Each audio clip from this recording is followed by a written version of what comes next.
लेकर के महत्वपूर्ण जानकारी डिस्कस करेंगे। तो आप सभी से निवेदन है वीडियो को बिना स्किप किए हुए अंत तक देखें, जिससे वीडियो में शेयर की गई सारी जानकारी को आप आसानी से समझ सकें। वीडियो में आगे बढ़ने से पहले छोटी सी रिक्वेस्ट है कि प्लीज वीडियो को लाइक करें, दोस्तों में शेयर करें। जितने भाई बहन चैनल पे पहली बार विजिट करें प्लीज चैनल को सब्सक्राइब करके बेल आइकन जरूर दबाएं आगे की लेटेस्ट अपडेट पाने के लिए। तो आइए साथियों शुरू करते हैं आज का ये वीडियो और बात करते हैं 12,460 से 6 में स्कूल आवंटन और सुप्रीम कोर्ट सुनवाई से जुड़ी हुई महत्वपूर्ण अपडेट के बारे में। दोस्तों आप सभी लोग अवगत हैं कि 12,460 से 6 में स्कूल आवंटन संबंधी कोई भी प्रक्रिया सुप्रीम कोर्ट के डायरेक्शन के बाद ही आगे बढ़ेगी। इसलिए आप सभी लोगों ने देखा है जो अभी तक ये कह रहे थे कि स्कूल आवंटन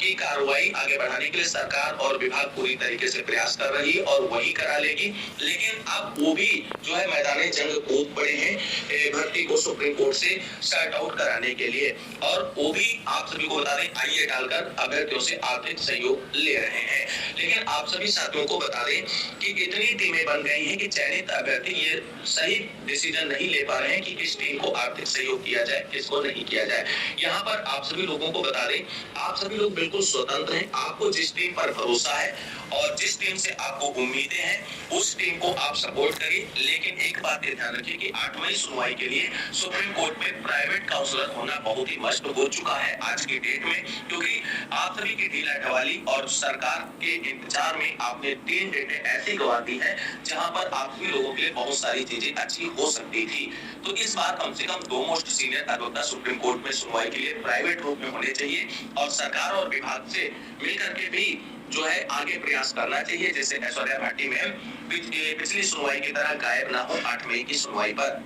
क्योंकि दोस्तों अब आप सभी को बता दें स्कूल आवंटन का डायरेक्शन प्राप्त करने के लिए आप अपने प्राइवेट काउंसलर सुप्रीम कोर्ट में खड़े कर देंगे, टॉप मोस्ट सीनियर अधिवक्ताओं को खड़ा कर देंगे। लेकिन आप सभी लोग जानते हैं स्कूल आवंटन का आदेश जो है केवल और केवल एक ही विकल्प आपके पास है जिस पर आप स्कूल आवंटन का आदेश सुप्रीम कोर्ट से 8 मई की सुनवाई में प्राप्त कर सकते हैं, और वो है सरकार की ऑर्डर मॉडिफिकेशन एप्लीकेशन। आप सभी लोग जानते हैं कि अर्चना राय की याचिका पर काउंटर एफिडेविट सरकार की तरफ से सबमिट कर दिया गया है और चयनितों के स्कूल आवंटन को लेकर के ऑर्डर मॉडिफिकेशन भी एप्लीकेशन जो है सुप्रीम कोर्ट में मूव ऑन है, जिस पर अभी सरकार को अपना पक्ष बाकी है। तो इसलिए 8 मई सिर्फ और सिर्फ एक रास्ता है, अगर सरकार को ऑर्डर मॉडिफिकेशन एप्लीकेशन पर सुप्रीम कोर्ट से डायरेक्शन मिल जाता है तो आप सभी के स्कूल आवंटन की राहें खुल जाएंगी। और दोस्तों आप सभी को बता दें वर्तमान स्थितियों को अगर देखा जाए तो 8 मई में स्कूल आवंटन के लिए डायरेक्शन प्राप्त करने के लिए मात्र 40% चांसेस नजर आ रहे हैं, क्योंकि जिस तरीके से पिछली सुनवाई पर अनूप तिवारी जी के एडवोकेट ने पूरे मामले को मूव ऑन कर दिया था दूसरी तरफ मुद्दे को उठा करके, और आपको बता दें अगली सुनवाई पर कहीं ना कहीं वहीं से चीजें आगे बढ़ने वाली है सुप्रीम कोर्ट में, क्योंकि जो अपोजिशन पार्टी है जो मामले को चैलेंज किए हैं सुप्रीम कोर्ट के अंदर वो मामले को लंबा खींचना चाहेंगे और चाहेंगे जो भी प्रक्रिया इसमें आगे बढ़े वो सुप्रीम कोर्ट से फाइनल डिसीजन आने के बाद बढ़े। तो वो पूरी तरीके से प्रयास करेंगे, अचयनित लोग जो भर्ती फंसाने के लिए उद्देश्य से सुप्रीम कोर्ट गए हैं उनका पूरा प्रयास रहेगा कि 8 मई स्कूल आवंटन का डायरेक्शन ना मिलने पाए चयनितों को, और इसके लिए अपोजिशन की तरफ से जो अधिवक्ता होंगे चाहे पटवारिया सब हो उनके साथ में 1 से 2 ऑलमोस्ट सीनियर अधिवक्ता होने की बात निकलकर सामने आ रही है चयनितों की तरफ से, तो वो पुरजोर तरीके से अपोज करेंगे कि किसी भी हाल में मामला फाइनल निस्तारित होने तक चयनितों का स्कूल आवंटन न हो पाए।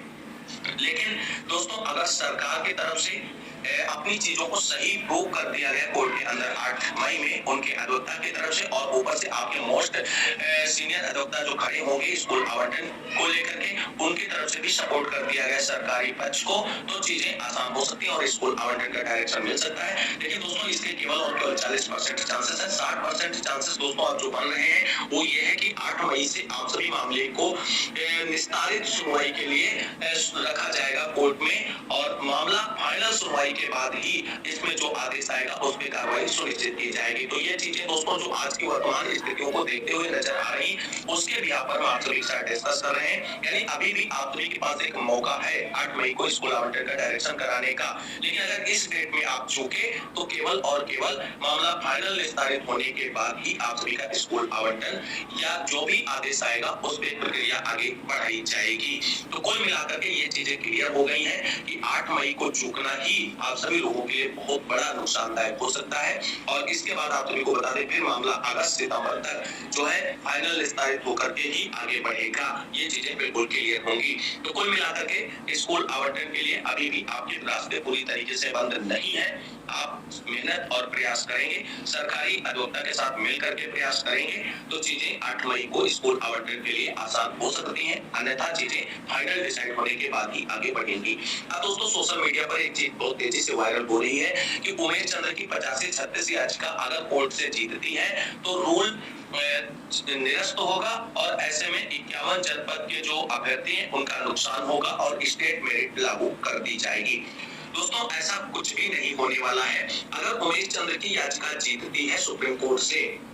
जिसमें रूल को चैलेंज किया गया है, तो इससे आप सभी को बता दें 0 जनपद के जो अभ्यर्थी हैं उनका पार्टिसिपेशन सुनिश्चित होगा, ना कि स्टेट मेरिट लागू होगी। दोस्तों स्टेट मेरिट लागू होने के चांसेस बहुत कम है, क्योंकि आप जानते हैं 12,460 से भर्ती में आधे पदों पर भर्ती प्रक्रिया पूरी की जा चुकी है और आधे पद जो 6470 है उन पर भर्ती प्रक्रिया जो है वो पूरी करनी है। तो ऐसे में एक भर्ती में 2 रूल नहीं लागू किए जा सकते हैं और इसलिए आप सभी को बता दें उमेश चंद्र की याचिका जीतने के बाद केवल और केवल जो है 0 का पार्टिसिपेशन बिल्कुल सुरक्षित हो जाएगा और फिर चीजें आगे जो है वो बहुत ही आसान हो जाएंगी 0 जनपद के चयनित अभ्यर्थियों के लिए। अब आप सभी को बता दें कि 0 जनपद की तरफ से जो उमेश चंद्र की याचिका सुप्रीम कोर्ट में फाइल है, उस याचिका से 51 जनपद के अभ्यर्थियों का नुकसान होगा या नहीं होगा। तो आप सभी को बता दें उमेश चंद्र की याचिका से 51 जनपद के अभ्यर्थियों का नुकसान बिल्कुल भी नहीं होगा, क्योंकि 51 जनपद के चाहे आपको बता दें फर्स्ट काउंसलिंग में चयनित हो या सेकंड काउंसलिंग में चयनित हो, उनका चयन सुनिश्चित हो चुका है और उनका अब किसी भी तरीके से इस याचिका से नुकसान नहीं होने वाला है। वहीं आप सभी को बता दें कि थर्ड काउंसलिंग पर लग सकता है सुप्रीम कोर्ट से झटका। क्या है बड़ी खबर दोस्तों, आप सभी को बता दें अचयनितों की तरफ से जिस तरीके से प्रयास किया जा रहा है उस तरीके से चीजें अगर देखने का प्रयास किया जाए तो जो रिक्त पद बचे हैं सेकंड काउंसलिंग कराने के बाद 650 पदों के समथिंग, उन पर जो है थर्ड काउंसलिंग की राहें सुप्रीम कोर्ट से आदेश आने के बाद आसान हो सकती है। लेकिन अचयनितों का एक बड़ा प्लान जो है वो तैयार कर लिया गया है और ऐसे में जो थर्ड काउंसलिंग का इंतजार कर रहे हैं और अचयनित के साथ तो मिले हुए हैं उनको भी कहीं ना कहीं बड़ा झटका सुप्रीम कोर्ट से लग सकता है, क्योंकि आप सभी को बता दें जिस तरीके से भर्ती प्रक्रिया आगे बढ़ाई गई है कहीं ना कहीं अचयनित आशंकित है कि सुप्रीम कोर्ट से जो है वो चयनितों के फेवर में डिसीजन आ जाएगा और इसको लेकर के आप सभी को बता दें अचयनितों की तरफ से याची बनाने की प्रक्रिया बड़ी मात्रा में शुरू कर दी गई है और उनको लग रहा है अगर हमें second counselling open to all रद्द कराने या जिला वरीयता लागू कराने पर सफलता नहीं मिलती है तो रिक्त पदों पर हम सुप्रीम कोर्ट में याची लाभ का जो है प्रे करेंगे और याची लाभ वहां से ले लेंगे। अगर आपको बता दें अचयनितों को जिला वरीयता या second counselling open to all रद्द कराने में सुप्रीम कोर्ट से सफलता नहीं मिलती है तो वो याची लाभ के लिए सुप्रीम कोर्ट में गिड़गिड़ाएंगे और इस तरीके से सुप्रीम कोर्ट में रिक्त पदों पर याची लाभ की संभावना बन सकती है और ऐसे में जो थर्ड काउंसलिंग का इंतजार करें उन अभ्यर्थियों को सुप्रीम कोर्ट से झटका लग सकता है दोस्तों। हालांकि ये चीजें आप सभी को बता दें अचयनितों के दिमाग में इस तरीके से पॉइंट चल रहे हैं और वो इसी को लेकर के जो है कहीं ना कहीं 3-3 हजार रुपए लेकर के याची बनाने की प्रक्रिया जो है आगे बढ़ाए हुए हैं। कुल मिलाकर के जिस तरीके से चयनितों की तरफ से आईए डालकर अब चयनित अभ्यर्थियों को लूटा जा रहा है, उसी तरीके से अचयनितों की तरफ से याची बना करके भी अचयनितों को लूटा जा रहा है सुप्रीम कोर्ट के नाम से। तो सभी को बहुत ही समझदारी से उचित फैसला लेना होगा। दोस्तों आप सभी को बता दें आज हम सोशल मीडिया पे या किसी माध्यम से जानकारी देख रहे थे और वहां पर जो है अपोजिशन को बहुत कमजोर बताया जा रहा था इस केस में और कहा जा रहा था कि उनको पूरी तरीके से वो हार चुके हैं और उनको उम्मीद और पूरी जो कहीं ना कहीं पूरी तरीके से वो आश्वस्त हो चुके हैं कि सुप्रीम कोर्ट से हमें हार के सिवाय और कुछ नहीं मिलने वाला है। तो दोस्तों यहाँ पर आप सभी को बता दें अगर आप अपोजिशन को कमजोर समझते हैं तो ये आपकी सबसे बड़ी भूल होगी। अगर अर्चना राय की याचिका को आप सभी कमजोर समझते हैं तो ये सभी चयनितों के लिए बहुत ही घातक साबित हो सकता है, क्योंकि आप सभी लोग जानते हैं कि अर्चना राय की याचिका पर सुनवाई करते हुए सुप्रीम कोर्ट ने 8 जनवरी को जो है केस स्टेटस जारी किया था, जिसकी वजह से सभी चयनित अभी तक स्कूल आवंटन के लिए लटके हुए हैं। तो सभी चयनितों से और अगवाकार टीमों से निवेदन करना चाहेंगे कि आप सभी लोग अर्चना राय या जिला वरीयता लागू कराने वाले और इसके साथ साथ मोमेंट को रद्द कराने वाले किसी भी अपोजिट पार्टी को हल्के में ना लें और ये ना माने कि वो सुप्रीम कोर्ट से पहले ही हार चुके हैं, क्योंकि अभी आपके केस में कोई आर्गुमेंट नहीं हुआ, कोई बहस नहीं हुई है, तो आप कैसे कह सकते हैं कि चयनितों का पक्ष पूरी तरीके से कमजोर है और वो सुप्रीम कोर्ट से ऑलरेडी हार चुके हैं। और इसलिए आप ओवर कॉन्फिडेंस में आकर के कोई भी लापरवाही ना बरतें और सभी अपोजिशन पार्टीज को बहुत ही मजबूती से टैकल करने का प्रयत्न करें और उसके लिए जो भी प्रयास हो सकता है वो करें। आप जिस तरीके से मोस्ट सीनियर अधिवक्ताओं को उतारने की बात कर रहे हैं वो बहुत ही अच्छा और बेहतर हो सकता है आप सभी के लिए, क्योंकि आपको बता दें पटवारिया सर पूरी तरीके से अपोज करने वाले हैं अगली सुनवाई में आप सभी के प्रस्ताव का और स्कूल आवंटन डायरेक्शन का। इसलिए अगर आप सभी लोग मीनाक्षी अरोड़ा में या